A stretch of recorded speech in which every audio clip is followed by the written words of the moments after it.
Protesta, se përmendet pak, po nga protesta e vogël para dyrëve të ministrisë, dalin të protesta e madhe para dyrëve të kryeministrisë. Ka ndryshuar diçka në Partinë Socialiste, në Këshillin e Ministrave, kjo protest apo jo? Qoftë edhe në mënyrën që në të bërit politik. Unë shikoj që shumë deputet, ju keni qenë aktiv edhe më herët, por shumë deputet që njerëzit nuk i njihnin emrat, kanë filluar dalin dhe flasin në media, pra kuptuan që nga 83 mandate që ka Partia Socialiste, ka njerëz që dinë të flasin, dinë marrin pjesë në debate. Pra e ka dhënë efektin e parë, nuk po flas për të tjerat.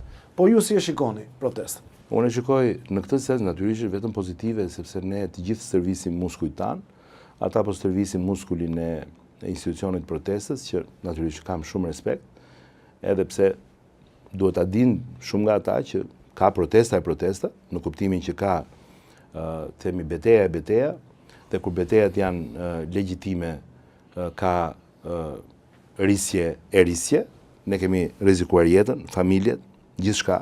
Flasim në thëgjashtë. Në çdo kuptim, dhe ka qenë, si më thënë, të luaj me jetën, që të protestojnë në vitet e protestave që unë kam drejtuar, apo ku kam marrë pjesë aktivisht. Sot kemi fatin që të kemi një vend që është shumë i lirë, shumë demokratik, dhe kemi një standard krejt tjetër të drejtës, themelore, të shprehjes, etj, kështu që brezat që janë në këtë protestë, njerëzit që janë në protestë, qytetarët natyrisht kanë fatin e madh që të jenë krejtësisht të sigurt nga kjo anë. Këta kur dalin në protestë, dalin me qef, në kuptimin që nuk kanë asnjë lloj gjë që t'i rrezikojë, natyrisht që ajo që ata bëjnë kundrejt institucionit protestës është pozitive. Ata stërvisin muskulin e një institucioni që ka rëndësi themelore për vendin dhe për shoqërinë, që është patjetër kur je i ndinjuar për diçka, patjetër kur ke një pritshmëri të lartë, kur ke një kërkesë legjitime për të pasur një vend më të mirë, një jetë më të mirë, nuk diskutohet që duhet ta thuash tënden. Nga kjo pikpamje, po nga ana jon, unë vlerësoj këtë që ju po thoni, që edhe neve na ka bërë mirë, edhe na ka kthyer në realitet mbase, si më thoni, në mënyrë pak më themi direkte të shpejt për disa që mund ta kenë, si më thënë, më të nevojshme. E ka ulur më me këmbë në tokë, më duket. Për disa, se ka shumë nivele, duke qenë një majorancë kaq e madhe, duke pasur gjithë pushtetin, në kuptimin e asaj qytetarët kanë vendosur, sovrani ka vendosur të na besojë, është e vështirë, se s'ka alibi, s'ka asnjë lloj justifikimi, nuk ka asnjë lloj argumenti kur vjen puna tek ajo që ata të kanë besuar gjithçka, kështu që nuk diskutohet që ne luftojmë edhe ndaj sfidave që kemi në punë, por ne luftojmë edhe ndaj çdo fenomeni që vjen nga një lloj nginje që mund krijohet, nga një lloj marrje e mirëqen e pushtetit që mund krijohet, nga një lloj vetë sigurie që mund krijohet, që fillon dhe e merr sikur është një gjë që të përket, dhe nuk është një gjë që, dhe kështu që nuk diskutohet që mes nesh ka lloj karakterë dhe personazhe. Si e ka pritur zoti Rama? Me dua ndonjë kuriozitet. Si ka pritur këtë protesta, them përtej kamerës? Ka qenë i shqetësuar në një moment? Unë them që ka menduar largimin? Nuk them në një sekret, në rast se do thoya që nëse ka një person,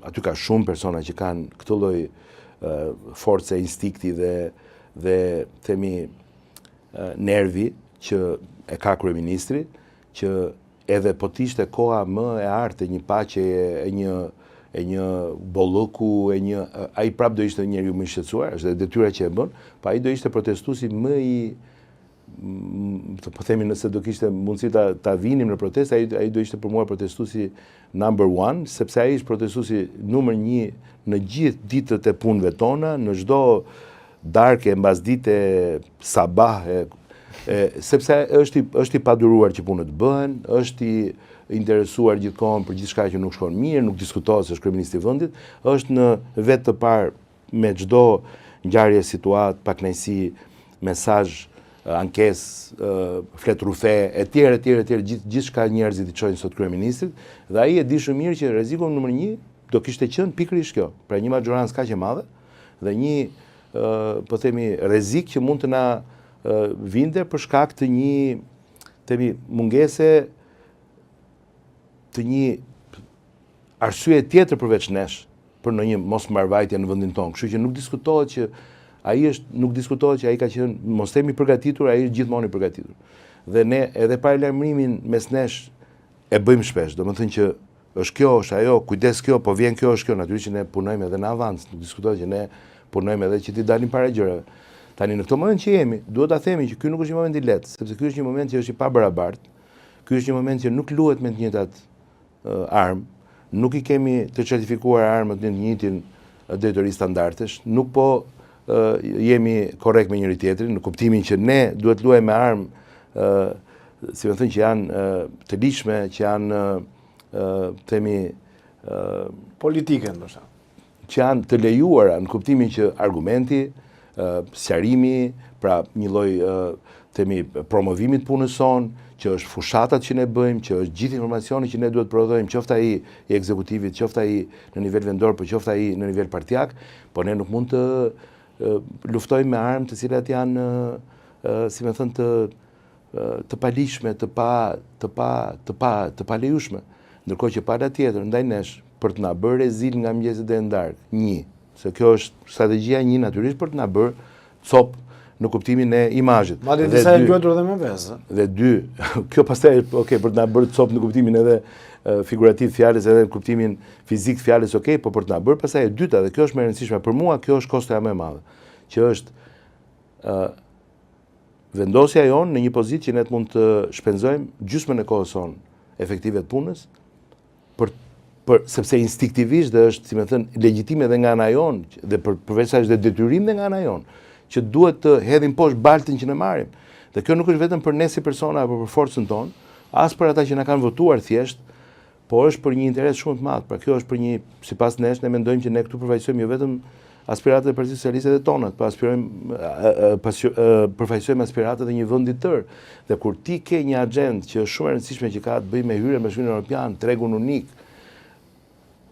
është një enesërme që është tek dera, dhe është një derë e cila është aty për t'u hapur, për t'u bërë pjesë shumë prej kanaleve të financimeve, projekteve, fondeve.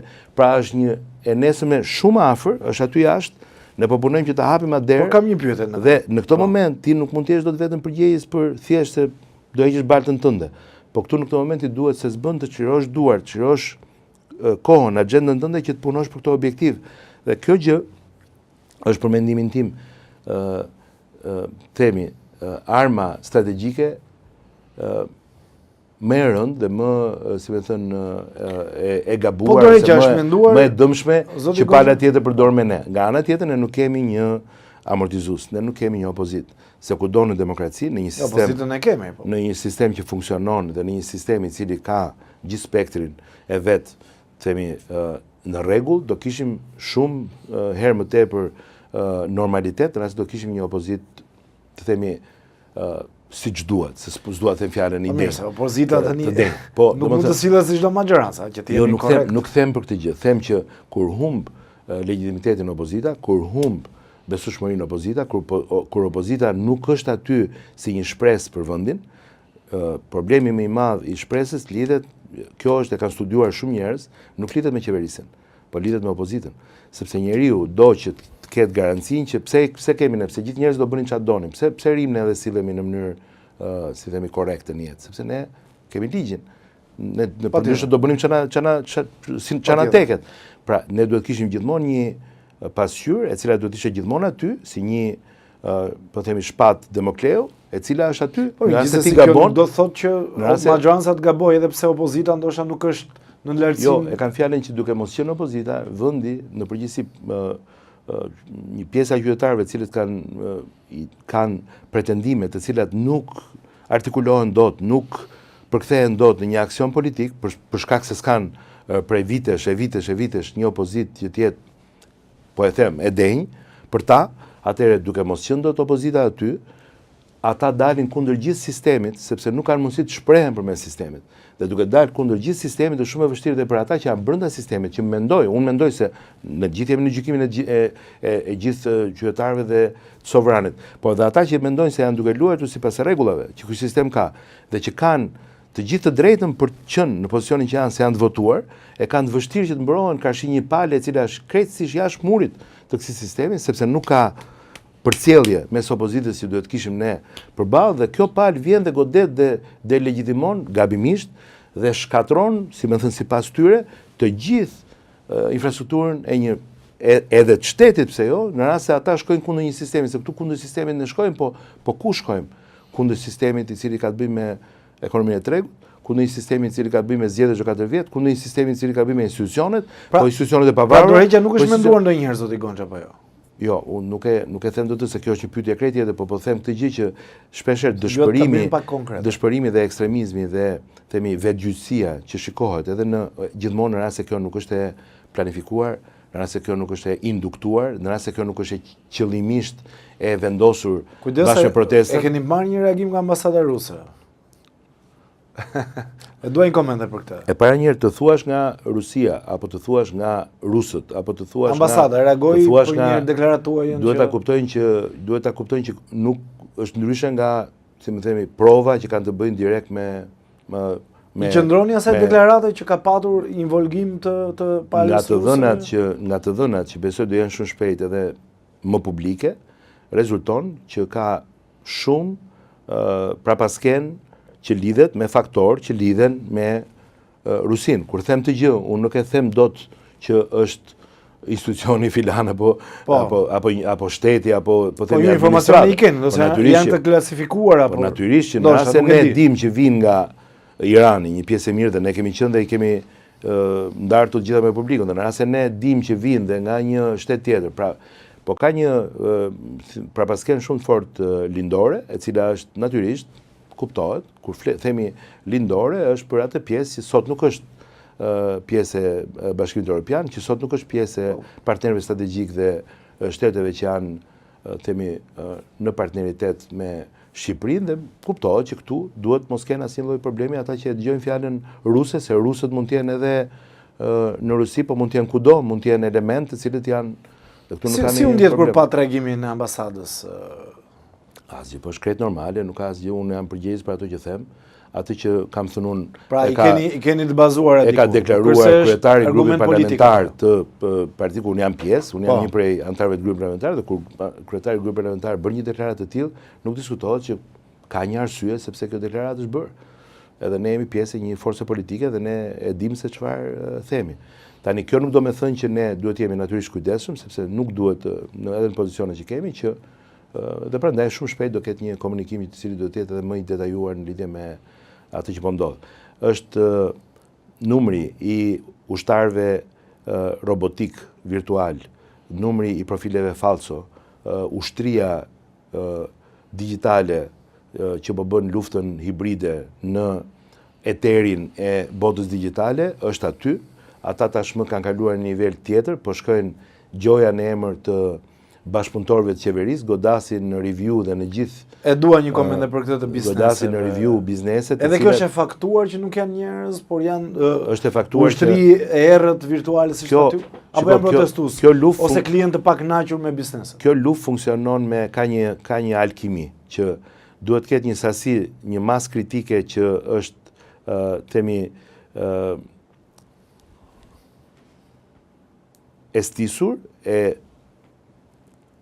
sajuar, që është pra jo profilet vërteta, pra një masë kritike njerëzish që janë, që reagojnë dhe komentojnë dhe që bëjnë veprime në rrjetet sociale, të cilët janë natyrisht të fabrikuar dhe janë pjesë e një plani strategjik që ne mendojmë që vjen dhe ka një prapasken nga vende të huaja që kanë interesat, si më thënë, të ndryshme nga ato që ka interesa Shqipëria.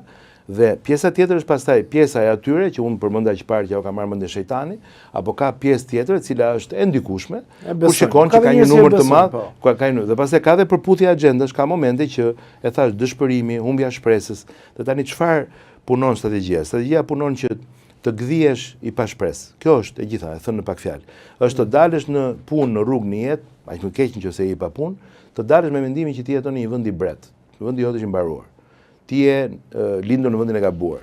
Ky është një vend që nuk ofron për ty asnjë kusht, asnjë standard. Ky është një vend që është krejtësisht grop. Dhe kjo gjë të bën që ti dalësh me një motivim mëngjesor, negativ, shumë të keq, toksik ndaj çdo gjëje që ti shikon në vendin tënd.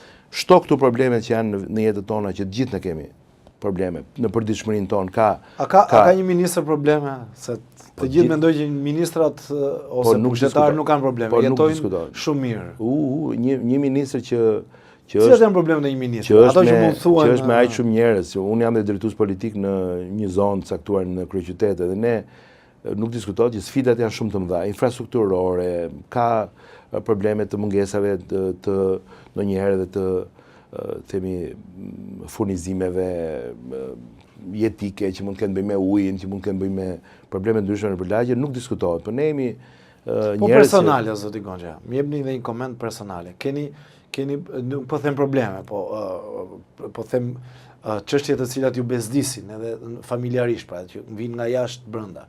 Pra, nuk e di mungesa e kohës ose jo, mungesa natyrisht problemi më i madh për mua natyrisht. Ose mungesa tjera, nuk e di. Është që kam ja 4 muaj për shumë së fundi që nuk kam takuar dot djalin tim të madh që jeton në Tiranë, që kam kohë që nuk kam kohë të kem një moment të qetë, por kjo është një gjë që vjen. Po është vërtet kaq intensive politika në Shqipëri ose të qenurit se nga jashtë duket se u ke kohë për të bërë gjithçka, jeton shumë mirë. Po sapo ja u thash që jemi prej pak muajsh tashmë u bë kohë që jemi prej një situate e cila në radhë të parë të baltos padrejtisht, në radhë të dytë të merr gjysmën e kohës. Dhe kjo gjë tenton të marrë gjysmën e kohës. Dhe kuptohet që do të zëvendësosh volumin e kohës që do humbësh në atë që është detyra jote që të shpjegohesh dhe të punosh, të sqarosh opinionin, se ka shumë rëndësi.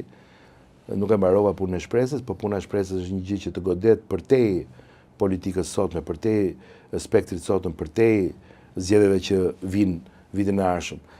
Është një gjë që godet gjithë psikën e vendit. Për mua, ajo që ka ndodhur me review-t e bizneseve, unë nuk do egzageroja, po thoya që është një, si më thënë, janë elemente të krimeve kundër, nuk po e them kundër njerëzimit, po të krimeve kundër shoqërisë, të krimeve kundër interesave kombëtare, të krimeve kundër interesave strategjike të Shqipërisë për anëtarësinë në Bashkimin Evropian, që është për ne jo vetëm aspirat, po është një ëndër që ne duhet ta kishim arritur.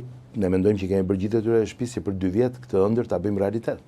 Dhe kjo gjë është përkon, jo rastisht, me këto momente kyçe në historinë e vendit tonë, kur ne jemi sot të njohur botërisht për mirë, ne jemi sot në momentin më të mirë ton ekonomik, ne jemi sot në momentin më të mirë ton të deficitit ton publik, ne jemi në momentin më të mira të konvergjencës ton ligjore dhe të, si më thënë, të përafrimit, nuk mund të them dot që ne jemi akoma një shtet, po themi njësoj si shtetet Bashkimit Evropian, po mund të shkojmë në Bullgari për 2 javë dhe të shohim që kanë probleme infrastrukture plot, mund të shohim që tek ne e merr patentën për 30 minuta nëse e rinovon. Në Bullgari do nja 15 ditë se s'kan as shërbim digjital, dhe është vendi i Bashkimit Evropian. Në komisariatet e shtetit grek, shtetit fqinj, po të kesh situata të ankesave gjëre, trajtohesh më keq se në komisariatet tona në një herë, vonohesh më shumë, kanë plot institucione që janë cop dhe janë vendet Bashkimit Evropian. Pse kjo? Se këto shtete kanë hyrë në Bashkimin Evropian jo me kriteret që po hyn Shqipëria. Ne po hymë në Bashkimin Evropian, ne po hymë me stekën, ne po hymë me stek rekordi botror ose europian po themi tani. Dhe një metodologji ndryshme. Që këta kanë hyrë me kushte krejtësi shumë herë më tolerante. Dhe kjo gjë e bën që neve në këtë moment të dyshojmë fort që janë bashkuar bashkë shejtani, domethënë një plan dhe një strategji anti-shqiptare për ta destabilizuar Shqipërinë, se kush është situata më e rëndë në një vend? Mos kesh shpresë dhe mos kesh stabilitet. Nëse këto të dyja i cënon dhe i dërmon, atëherë çfarë i mbetet shtetit dhe çfarë i mbetet qytetarit? Qytetari duhet ta di që unë kam alternativën. Gonxha është aty, nesër është ai tjetri. Ja ku është opozita. Dhe unë kam besimin që dhe po gaboj Gonxha, unë tani do ikin punë. Unë votoj, do shkoj të votoj dhe kur unë kem takimin tim me referendumin me votën e tjerë, unë do dënoj Gonxhan për gabimet e qeverisë së tij. Por ama menjëherë unë kam një alternativë. Kur nuk ke alternativë dhe kur ke mbrapa teje dhe një strategji që ta bëj vendin që është një grop në çdo kuptim dhe kur humbet e referenca historike, krahasimore, se nga vim ne vim nga 2013, ne vim nga një vend që ishte grop dhe ne sot jemi nga 2017 në pak vite ky vend që jemi sot. Kaluam gjithë ato drama që ne i dim, se unë jam bërë pak edhe ndoshta ndonjëherë dhe kujtoj një herë të çfarë thot ky që thot kemi vetëm 6 vjet. E them pa shaka. Domethënë, hajde dhe ulu dhe bëj politika dhe reforma të plota qeverisë, sepse je në qeveri, si më thënë, drejton qeverinë, në këtë rast majoranca e Partisë Socialiste, Nëse i bën dot gjitha këto që ta bësh të vend Zvicër, nga viti 2017 që ke filluar, në 2019 tërmetet, pastaj pandemia, pra merr 3 vite, 4 vite, 5 vite grusht barkut, ulesh në gjunjë, bie në tokë nga ana ekonomike, nga ana gjithë sfidave që ne kemi kaluar, dhe sa vite të kanë ngelur për ta bërë të vendin Zvicër. Po mirë, ne apo ishim Zvicër ne në vitin 2017, se ndoshta kemi harruar, se Brezi Z, Gen Z-ja nuk e kupton mbase se ç'kemi qenë ne. Nuk e di që ne në vitin 2011 vritesh në bulevard, nuk e di që pra po të bëje siç bëje sot e po tentoje të afrohesh, sot s'ka gardh. Shkon deri ku duash atje. E djeg nga jashtë, e lyen, e shplan, e bën edhe nuk ka asnjë situatë, pa aty vritesh në rast se i afrohesh gardhit, jo mureve. Tani, këta nuk e dinë që se kanë jetuar, duhet ndoshta të bëjmë më shumë për ta komunikuar, dhe këta nuk e dinë që ne nuk vim nga Zvicra, edhe në rast standard i papritur, dhe ne kemi kaluar në depresion. Por neve jemi një vend që vim nga një situatë që e nisi për ta çuar këtu ku është Partia Socialiste. Edhe këtë as nuk e luan topi. Cili është mesazhi që i jepni protestuesve? Dhe kështu që kjo rrezon çdo një mesazh që do të jepni pretendim që dorëheqje se kështu se ashtu është e pamund natyrisht që mund të ketë njerëz cilët mund të rimendojnë votën e tyre, po pse budallëmi ne nuk e dim, ka njerëz që edhe pas 25 majit mund të rimendojnë votën e tyre, mund të thonë u zhgënjeva, ka ngjarje politike, ka ngjarje që mund të kenë lidhje dhe me partinë tonë dhe me eksponent partisë tonë që mund të kenë një kosto politike. Dhe nuk diskutohet që qytetarët mund ta mendojnë ndryshe votën e tyre edhe pas 2 muajsh. Po ama kjo gjë ka vetëm një moment ku ky sentiment matet, dhe ky është në zgjedhjet e ardhshme. Dhe nuk ka asnjë gjë që të ketë ndodhur në Shqipëri që të ketë justifikuar që ne t'ja mbathim, që këtu të zhduket të bjerë papritmas gjithçka që lidhet me legitimitetin ton politik edhe moral dhe njerëzor, edhe neve t'ja mbathim edhe këtu të vinë, se ç'të them tani se ç'kam parë dje se s'kisha kohë këto ditë dhe kam parë më pak, po ç'kam parë dje se çfarë se është që në i ndiqni rrjetet sociale? Është që në mënyrën se keni kohë ose i kushtoni? Është që në mënyrën se si shfaqet dikush në atë bulevard që të dhëm zëmra. I keni ndjekur edhe deklaratat e protestës? Të shohësh se çfarë personazhesh janë duke dalë, është me vërtet që të vjen keq për ata, për protestën, për atë që filloi, për atë që ishte në fillesën e saj, për atë pjesë që kishte të bënte me pjesën e fillesa ishte fantastike. 2 javë e para kanë qenë e kërkesave që lidheshin me ngjarjen në Zurnes, tani është kthyer në një model mua tani te parlamenti një krejtësisht i çmendur, një skizofren, por nuk po e përmend emrin se kam shumë vite në këtë qytet dhe më vjen zor t'ja përmend emrin, dhe në podcast paradite thotë do ta vrasin në datën 28. Po nuk e vran datën 28, do ta marrin zvarr në datën 2 korrik, kryeministin e vendit vet. Nuk është kryeministi im, është kryeministi i vendit tonë. Nuk ja përmendem emrin, e nxjerr tani ti që je në këtë gjendje psiko-emocionale. Po ti je duke gjyt me vezë ke parlamenti para. Tani unë si do bëj? Unë mua më ka mësuar prindi që kur tjetri është budalla, unë do t'i hap rrugën. Unë nuk kam mundësi të kaloj mes budallëve që të bëhem, si më thënë, pjesë e një gallate rrugore atje.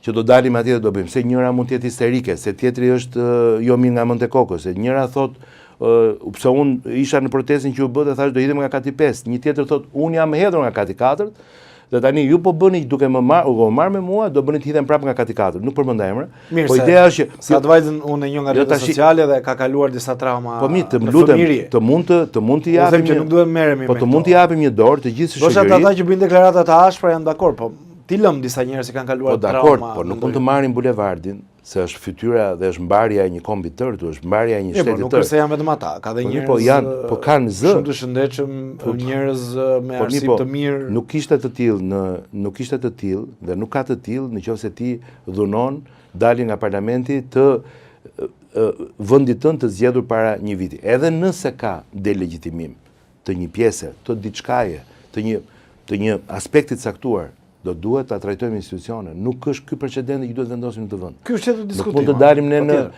janë bërë të gjëra me sjet, kur nuk ka pasur as institucione as gjë, nuk bëhen të gjëra tani. I ka bërë Albin Kurti në Kosovë, goditjen me vezë.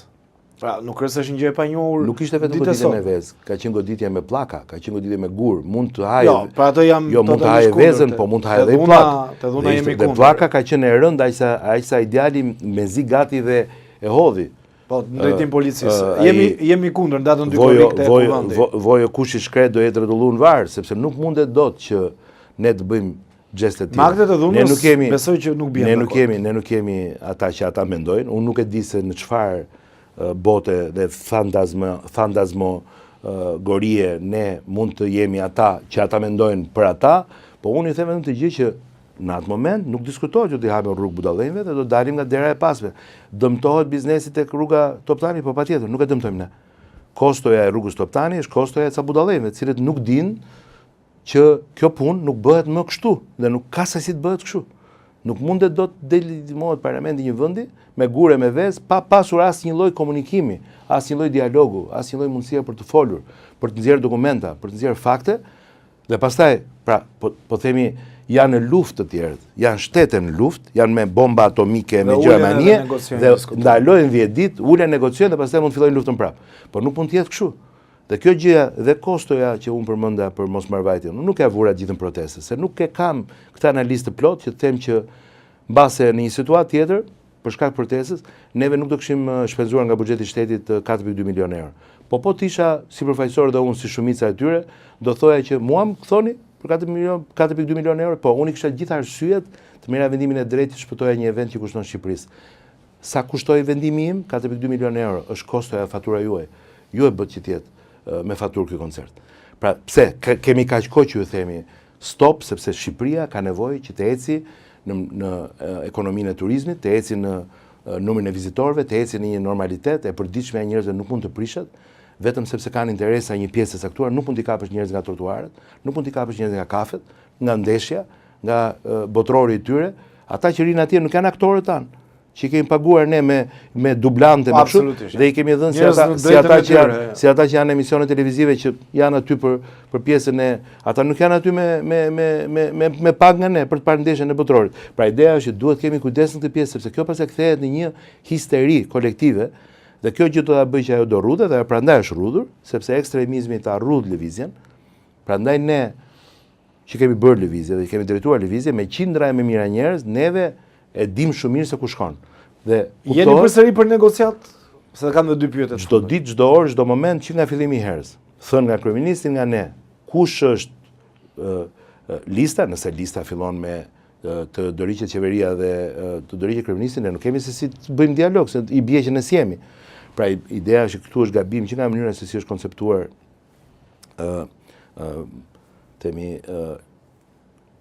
lista e dëshirave. Dhe këtu del që nuk mundet dot që t'jetë njëkohësisht pa strukturë, pra pa një fizionomi, nuk mund t'jetë dot që nga një terapi grupi të dalë një plan strategjik. Nëse do bëjmë terapi grupi, e respektojmë. Ulemi dhe themi dhe nxjerrim gjithë dertë tona. Biles do bëjmë edhe në një rreth tjetër ne aty afër dhe dalim dhe ne me dertë tona që kemi, se dhe ne e njohim shumë mirë shoqërinë shqiptare, veten tonë e gjithë problemet. Se ata që ata duan të anëtemojnë si e zeza e këtij vendi, janë disa qindra mijë shqiptarë tjerë, motra vëllezërit e tyre, në administrat punojnë shqiptarë, nuk kemi marsianë. Është nusja, buri, motra, vllai i dikujt që mund të jetë në atë protest. Pra ne nuk mund të mohojmë dhe të përjashtojmë nga shoqëria si një themi pjesë të panevojshme më për jetën tona, një pjesë që është gjysma e kombit tonë. Kam edhe një pyetje të fundit, zoti Gonxhe. Kam parë kohët e fundit që jeni shumë aktiv në media, me të drejtë, sepse edhe dikasteri juaj ka qenë në qendër të vëmendjes, por kam parë një performancë ndryshe nga ministrat e tjerë. Ky është një vëzhgimimi, ja? Dhe flas një performancë e cila ju jeni përballur edhe me kritika, jeni përballur edhe me zëra kundër, dhe unë do ta quaj një performancë të mirë mediatike. Në optikën time gjithmonë. Duke parë që emri vetëm që ka dalë nga Partia Socialiste nuk e ka një performancë të tillë, flas për Bashkinë Tiranë, zonja Ogerta Menasterliu, me gjithë respektin në aspektin njerëzor, nuk është se i njoh, po flas, nuk e ka një performancë mediatike. Apo futet Blendi Gonxhe tek një kandidat serioz i Partisë Socialiste për Bashkinë Tiranë në maj që mund të jenë zgjedhjet e vitit 2027, sepse e ka dhe një performancë, por mbi gjitha ka dhe një eksperiencë në bashki, në epokën e Zotit Rama, po dhe në epokën e Zotit Veliaj. Okej, ky që një provokim gazetaresk i kuptueshëm. Ju natyrisht që jeni shumë elegant në mënyrën se si drejton emisionet kudo. Edhe e mirë kuptoj, nuk kam asnjë lloj, besoj që as unë, as kolegët mi nuk kanë komplekse që ne të pyetemi edhe kështu. Patjetër. Edhe Po kjo është një vëzhgim im, ja. Ska gjë, falenderoj nëse ju keni vlerësuar qëndrimet e mia. Unë e kam parë. Unë nuk është se bie dakord në shumë qëndrime. Patjetër, por të paktën jem i vërtet. Edhe jam keni vlerësuar konstruktive dhe në radhë parë një herë paktën keni mirë kuptuar që në kohë të jashtëzakonshme. Një njerëz që del, flet dhe pranon disa të vërteta. Për shembull, ju pranuat, më bëri përshtypje një deklaratë që ju pranuat nuk kam patur ujë në shtëpi ditën e sotme. Sepse shikoj disa deputet, disa ministra të cilët thonë, je shumë mirë, nuk kam Shqipëria është lule dhe këtej. Për mua kjo është gabim, po gjithsesi. Është gabim, ne nuk duhet jetojmë mbi re asnjëherë, kushdo qofshim dhe nuk duhet ta zbukurojmë realitetin se është shumë e gabuar që ta tjetërsojmë realitetin. Realiteti është ai që është, por as duke u themi kompleksuar dhe duke u vetfajsuar, si më thënë, padrejtisht. Duhet të ndajmë gjithmonë shapin nga sheqeri dhe duhet të ndihmojmë brezat e ri, e theksoj këtë gjë, që të dinë historinë e vendit tyre, sepse duke qenë gjatë në pushtet edhe bëhet edhe ndoshta pak e vështirë që të ketë një kronologji në kuptimin një kronologji sa i takon vlerës, meritokracisë gjatë tranzicionit. Okej, nuk e duam tranzicionin, na ka lodhur tranzicioni, po tranzicioni ka heronjtë e vet. Ka dhe mëkatarët e vetë. Dhe kur ata janë shumë, si më thënë, dukshëm, të dallueshëm, është në dëmin e interesit të tërë shoqërisë që të bëjmë sikur nuk i shikojmë, ose të bëjmë sikur i kemi harruar. Edhe gjithsesi, shoqëritë që janë koshjente, janë shoqëritë që pastaj janë të afta për të organizuar jetë më të mirë, një vend më të mirë, një realitet më të mirë për veten e tyre. Tani për pjesën e kësaj që thatë ju, unë do doja vetëm edhe një herë te pjesa e parë që është pikërisht në momentet e jashtëzakonshme që nuk diskutohet, që kërkohet kontributi i të gjithë neve dhe unë këtu kam bërë atë që më takon sepse kam qenë shumë i lidhur me tranzicionin që sapo përmendëm, kam qenë i lidhur me etapa të ndryshme të historisë së qytetit dhe të vendit tim që me timen uroj dhe besoj fort që kam qenë gjithmonë në anën e drejtë të saj, ose kam tentuar gjithmonë të jem në anën më të drejtë të saj, edhe që kam shumë pak për të penduar nga ato që kam bërë në jetë, kjo pas një mendjemadhësi, dhe kjo gjë është që e bën që ndoshta të jem pak më, si më thënë, më ndryshe. Edhe më përgjegjës, po edhe më, si më thënë, i detyruar që të dalë, të mos fshihem. Ka momente që unë i kuptoj dhe kolegët e tjerë cilët mund të jenë më të rinj, cilët janë sapo kanë ardhur në parlament, sapo kanë ardhur në kuvend, sapo kanë ardhur në jetën politike themi në skenën më të madhe të jetës politike dhe tani ata më të dukshme, atë më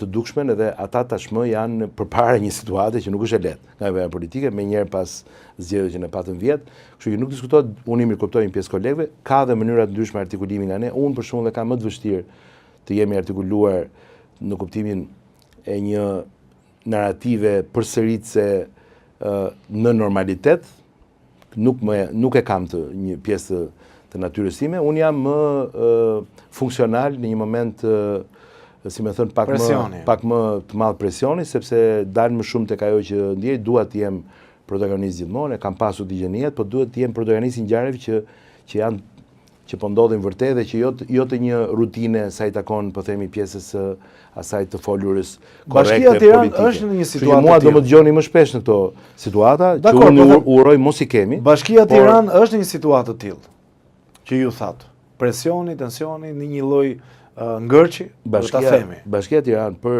gjithë jetën tonë, pa zotin Velia, është në një ngërç,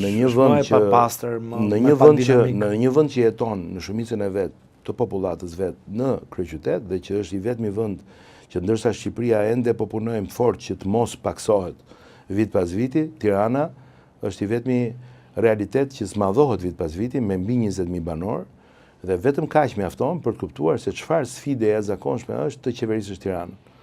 Dhe natyrisht që kjo do kërkonte refleksione dhe punë dhe analizë dhe nuk diskutohet që kjo është e drejta e të gjithë faktorëve politike e tjerë, edhe shoqërisë civile, edhe të natyrisht komunitetit dhe gjithçka, edhe kuptohet në atë parë të rezidentëve të kryeqytetit, për të ripare, për të mos u lodhur kur për të parë një mënyrë, skem, strukturë, organigram, një format që mund të jetë më i miri për të qeverisur atë që është Tirana, sepse Tirana është aq dinamike dhe është aq e madhe dhe është aq nevojtare dhe është gjithë vendi këtu praktikisht. Absolutisht. Pra gjithë ekonomia e vendit. Një Shqipëri e vogël. Këtu janë, si më thënë, investimet me efektin më të madh, këtu janë gabimet me koston më të madhe kur bëhen. Këtu janë, sepse është qyteti më i madh dhe është vendi që ka ekonomi më të madhe.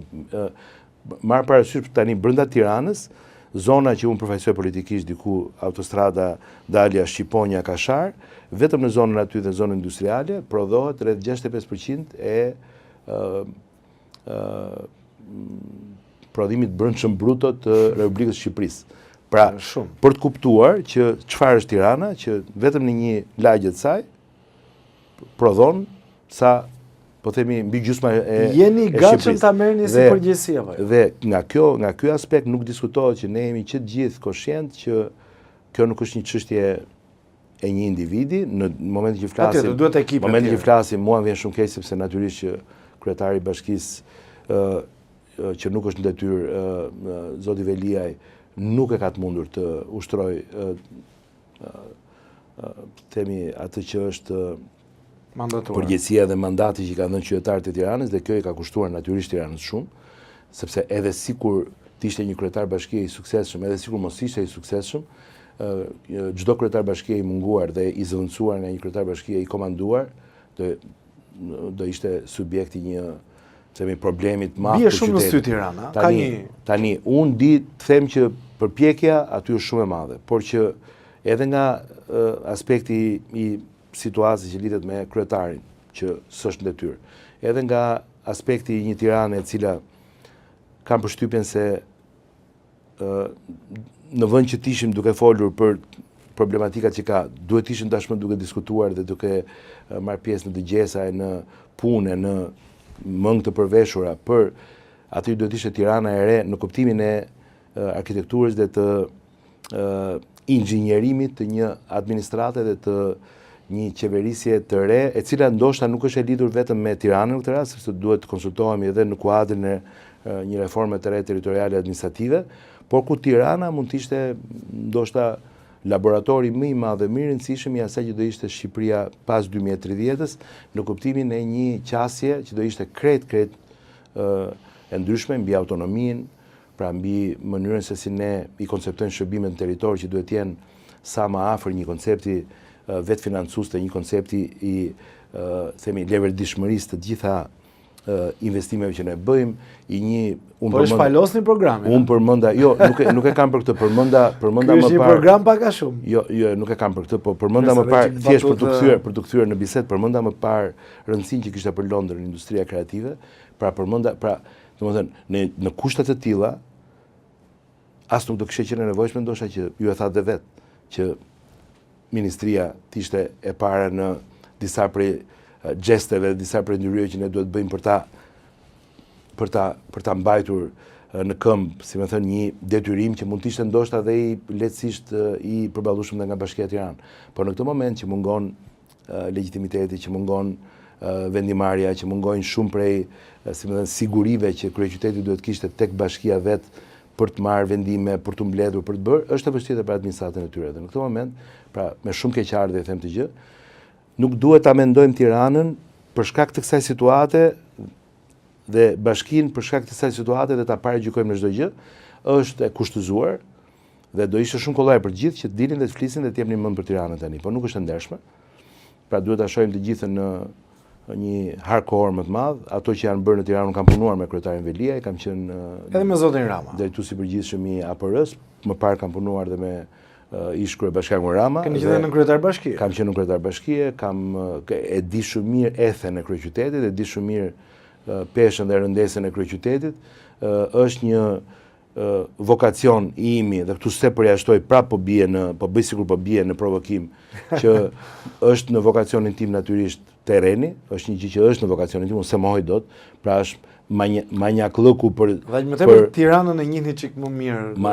Manjaklëku për punët publike dhe për detajet e qytetit është, por kjo nuk është vetëm ka unë, kam shumë kolegë, shumë të aftë, të denjë, të mirë, mosha që mund t'i ngjajnë moshës time, të rinj që unë njoh me kalimin e kohës, ka plot njerëz. Nuk je publik.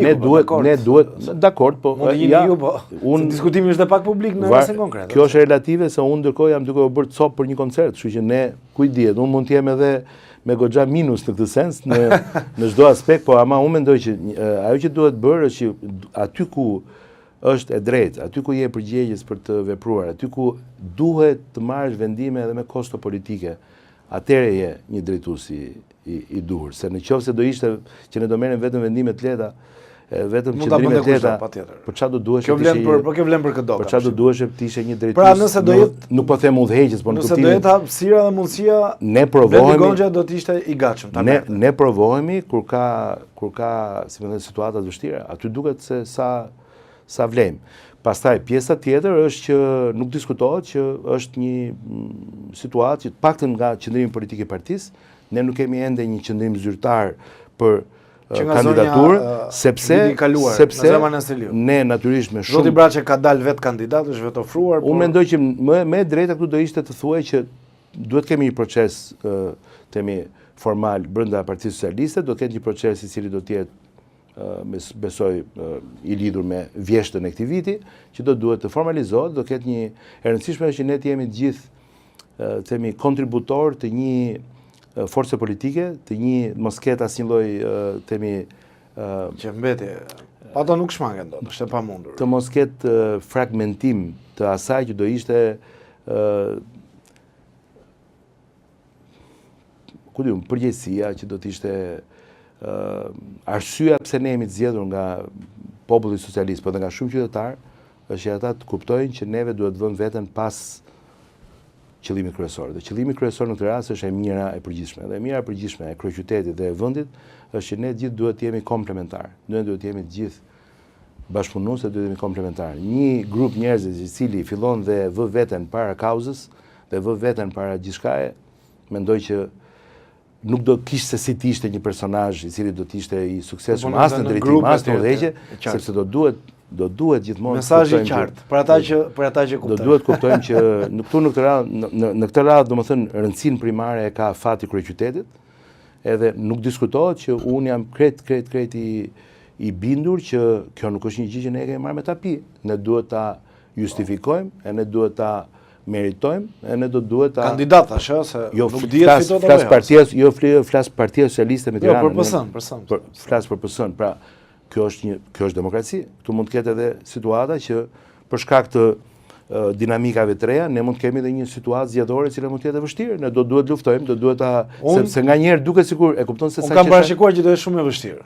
E kam bërë publike parashikimin tim, po kjo është optika ime. Atëherë mendoni se sa relative, akoma më shumë relative bëhet se është ky apo është ai te PS. Por do jetë edhe për PD-n, unë besoj që PS-PD do ketë situatë vështirë në zgjedhjet që vijnë. E rëndësishme është mendohet që se kur peshku ndet i ganin zjarr, kur mendon se Tiranën e ka PS-ja, tani ka ngel puna se kush do jetë kryetar, kupton? Harron që mund të humbësh dhe Tiranën. Prandaj ideja është që ne duhet të jemi shumë të kujdesshëm këtë pjesë. Mos ta humbim asnjëherë atë thjeshtësinë dhe modestinë tonë, këmbën tokë, punojmë, nëse meritojmë. Nëse nuk e meritojmë, qytetarët e dinë. Mirë. Erëm në fund të kësaj bisede. Faleminderit shumë zoti Gonxha. Kënaqësi që të kisha, harxuam shumë kohë, po besoj ja ka vlerëtur sepse ndryshe nga shumë emisione të tjera ku të ftuarit nuk kanë mundësi të shprehen, besoj që e keni ndjekur me detaje zotin Gonxha në çfarë ka thënë në gjithë ato dinamika që lidhen me aktualitetin dhe jo vetëm. Faleminderit. Ndërkohë me këtë intervistë në fundet e episodit për ditën e sotme, mos harroni të bëni subscribe, jepni edhe komentet tuaja, do t'i lëm të gjitha sepse kam parë disa njerëz që ankohen, përveç atyre që janë me fyerje, çdo kritik, çdo sugjerim ne lëm aty në komentet tona dhe njerëzit e shikojnë, japin mendimet dhe sugjerimet e tuaja. Deri atëherë, ju falenderoj gjithë dhe ju uroj një fundjavë të mbar.